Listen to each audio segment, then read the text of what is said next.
বাংলা চলচ্চিত্রে নায়িকা বদলের গল্প নতুন নয়। পারিশ্রমিক, শিডিউল, চিত্রনাট্য কিংবা ব্যক্তিগত পছন্দ অপছন্দ নানা কারণে অনেক সময় একজন প্রতিষ্ঠিত নায়িকা ছবি ছেড়ে দেন। সেই সুযোগে নতুন মুখের আগমন ঘটে, আর সেখান থেকেই জন্ম নেয় নতুন তারকার।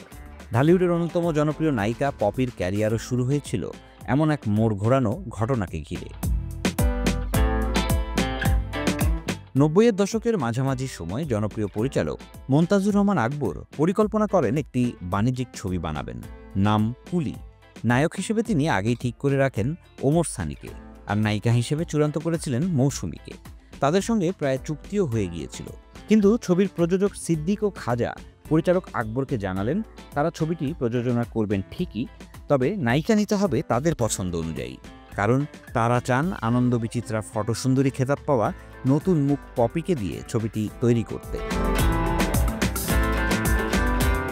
আকবরের সঙ্গে এফডিসি ৩ নম্বর ফ্লোরে প্রথম দেখা হলো পপির। লম্বা চওড়া গড়ন, চেহারায় আত্মবিশ্বাস, সব মিলিয়ে আকবরের ভালো লেগে গেল মেয়েটিকে। কিন্তু সমস্যা দেখা দিল শুটিংয়ে।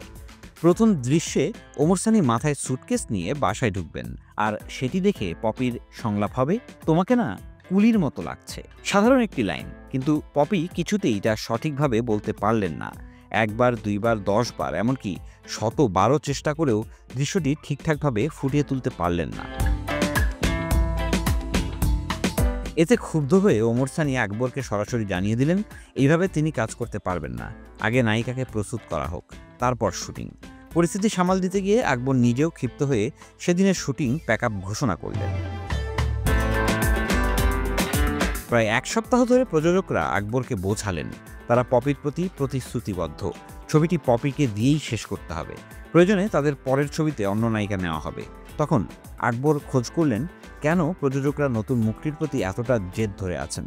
খোঁজ নিয়ে জানলেন এর আগে প্রযোজকরা পপিকে নিয়ে সোহানুর রহমান সোহান ও শিবলি সাদিকের মতো পরিচালকের কাছে গিয়েছিলেন, কিন্তু তারা সরাসরি না করে দিয়েছেন। তখনই আকবরের ভেতরে একরকম চ্যালেঞ্জ তৈরি হলো, যেভাবেই হোক এই মেয়েকেই তিনি তারকা বানাবেন। শুরু হলো পপিকে নিয়ে নতুন প্রস্তুতি। পরিচালক নিজে তাকে গ্রুম করালেন, সংলাপ বলার অনুশীলন করালেন, অভিনয়ের ভঙ্গিমা শিখিয়ে দিলেন। প্রায় 1 মাসের অনুশীলনের পর আবার শুরু হলো কুলির শুটিং। এবার আর কোনো জটিলতা তৈরি হলো না। দৃশ্যের পর দৃশ্য সাবলীলভাবে অভিনয় করলেন পপি। পুরো টিমও স্বস্তির নিঃশ্বাস ফেলল। সবচেয়ে বড় পরীক্ষা ছিল ছবির মুক্তি। মুক্তির পর কুলি ব্যবসায়িকভাবে সফল হলো, আর এর মাধ্যমেই রাতারাতি তারকা হয়ে গেলেন নতুন নায়িকা পপি। দর্শক তাকে গ্রহণ করল উচ্ছ্বাসের সঙ্গে। একটি ছবির ছোট্ট ব্যর্থ সংলাপ হয়তো তার ক্যারিয়ারকে অন্ধকারে ঢেকে দিতে পারত, কিন্তু সেই একই ছবি তাকে দিল আকাশ ছোঁয়া খ্যাতি। মৌসুমীর জায়গায় সুযোগ পাওয়াই তার জীবনের মোড় ঘুরিয়ে দিল।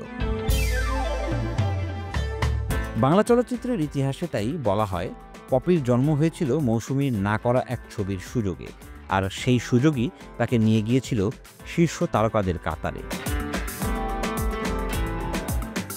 Desk report, Dhaka express.